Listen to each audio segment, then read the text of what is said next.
Any আর দেরি করো না, এই ফাঁসিতে এখনই গলায় দড়ি নাও আর তাড়াতাড়ি মরে যাও। ইয়াশ, তুমি আমাকে সত্যি ভালোবাসো না? না ভালোবাসি না, আমি শুধু পিয়াকে ভালোবাসি। তুমি আমাকে ধোকা দিলে ইয়াশ। আরে এটা কি হলো? আমি যেটা দেখলাম সেটা স্বপ্ন ছিল। এনি উঠে যাও, নাটক করো না। ইয়াশ, তুমি ঠিক আছো তো? তোমার কিছু হয়নি তো? ছাড়ো আমাকে, আমি তোমাকে ডিভোর্স দিলাম, এখানে জলদি সাইন করো। ইয়াশ, এই নাও কফি। আচ্ছা, এই হলো প্রিয়া, যার জন্য ইয়াশ তার জান দিতে পারে। আরে এটা কি? এটা তো সেই ফাঁসির চিহ্ন। তার মানে ওইটা বাস্তব ছিল, স্বপ্ন ছিল না।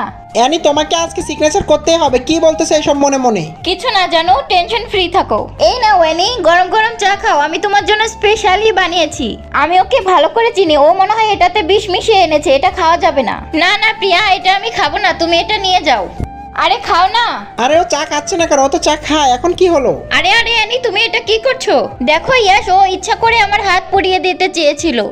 ওই সাতচুন্নি, মিথ্যা কম বল, আমি তোর কাপ টাচও করিনি। পার্ট 2 এর জন্য সাবস্ক্রাইব।